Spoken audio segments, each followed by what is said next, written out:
जब कभी आईने में वो खुद को देखते होंगे थी कितनी खूबसूरत ज़िंदगी वो सोचते होंगे। ये लाइनें अपने आप में बयां करती है कि किस तरीके से एसिड ना सिर्फ जिस्म को बल्कि पूरी ज़िंदगी को जलाकर राख कर देता है। एसिड का दर्द, गुम होती जिंदगियां। जिंदगी का कोई भरोसा नहीं होता, कब साथ छोड़ दे। लेकिन दर्द तब ज्यादा होता है जब जिंदा होते हुए भी जीने ना दे।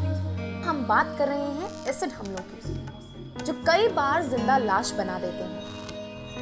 It's very nice that everybody tells me to do everything, but you know. इन हमलों के पीछे वजहों की कोई कमी नहीं है, लेकिन सोचने की बात यह है कि क्या सच में। इस सिलसिले में न्यूज पॉइंट के रिपोर्टर ने एसिड हमलों के खिलाफ अभियान चलाने वाली एक संस्था स्टॉप एसिड अटैक से मुलाकात की। हमने कोशिश ये की है कि एक परिवार सा बनाया जाए, तो तमाम सारे सर्वाइवर्स से पर्सनली मिल करके उनको साथ में जोड़ करके हम एक कैंपेन करते हैं जिसमें तमाम एक्टिविटीज़ करते हैं, वो शामिल होते हैं। ये एक्टिविटी कराने का मकसद यही होता है कि आपको समझना है कि आपका चेहरा सिर्फ एक और चीज़ है, और मतलब इसके बिना भी बहुत तमाम चीज़ें संभव हैं। और वही जब यहाँ आकर के वो तमाम चीज़ें पार्टिसिपेट करती हैं और इसके बाद परफॉर्मेंस देती हैं, जीतती हैं, एक तरीके से एक फीलिंग आती है कि नहीं, चेहरा उतना इंपॉर्टेंट नहीं है। और ये दिखाना भी है कि पेन के बाद की भी एक लाइफ है, और पेन के बाद की जो लाइफ है अगर आप उसको सही तरीके से जिए तो शायद आपको बहुत आगे जाने के मौके हैं। तो एक साइकोलॉजिकल सपोर्ट देने का एक पर्पस रहा है हमारा। एसिड हमले जिंदगी के मायने ही बदल कर रख देते हैं, लेकिन कुछ हौसले अभी टूटे नहीं हैं। उम्मीदें बाकी हैं, सपने अभी सजाने बाकी हैं। एसिड डालने के बाद किसी भी लड़की की ज़िंदगी इतनी आसानी से नहीं होती। जैसे पहले हम नॉर्मली जी सकते हैं, लेकिन उसके बाद नहीं जी सकते हम लोग। हमारी ज़िंदगी में बहुत कठिनाइयाँ आती है, जिसके कारण हमें बहुत मुसीबतें झेलनी पड़ती हैं। एसिड को रुकवाना चाहती हूँ, उसके बाद मैं पढ़ाई करके एक सोशल वर्क करूँगी और लड़कियों के लिए। जो हादसा मेरे साथ हुआ है ये बाकी और किसी के साथ ना हो, बस इसीलिए हमने ये सब कुछ किया है।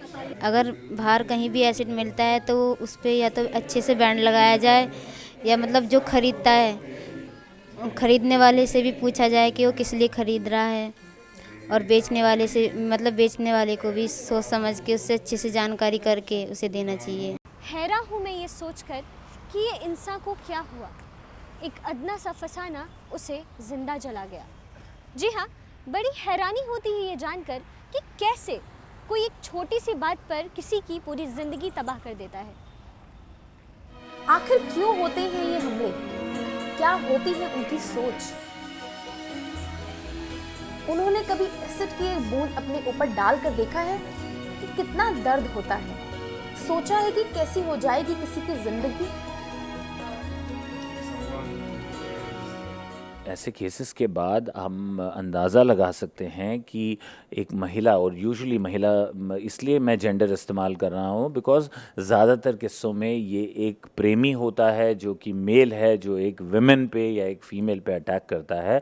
तो जाहिर सी बात है कि उस लड़की की दुनिया बदल जाती है, उसके जीने के मायने बदल जाते हैं।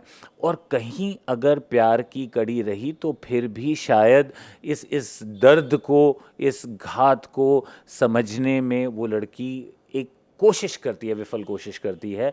लेकिन जहाँ, जैसा मैंने कहा कि ज़्यादातर किस्सों में लड़की कहीं इन्वॉल्व होती ही नहीं है, क्योंकि ये सारी की सारी जो रचना है वो काल्पनिक होती है।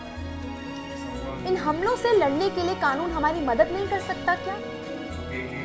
रोक सकता है ना, कड़ी सजा भी दे सकता है, पर फिर भी क्यों नहीं रुकते ये हमले।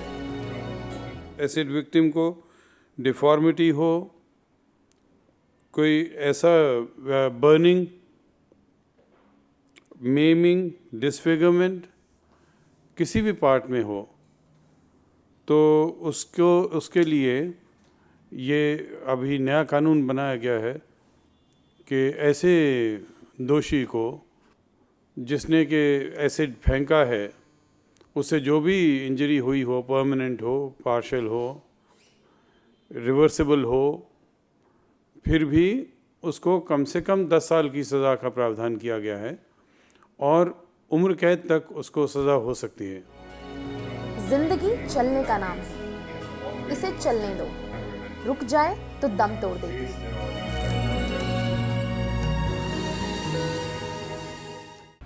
थम जाएगा ये दर्द एक इंतहा के बाद, जिंदा रहेगी मगर दिल में उस हादसे की याद।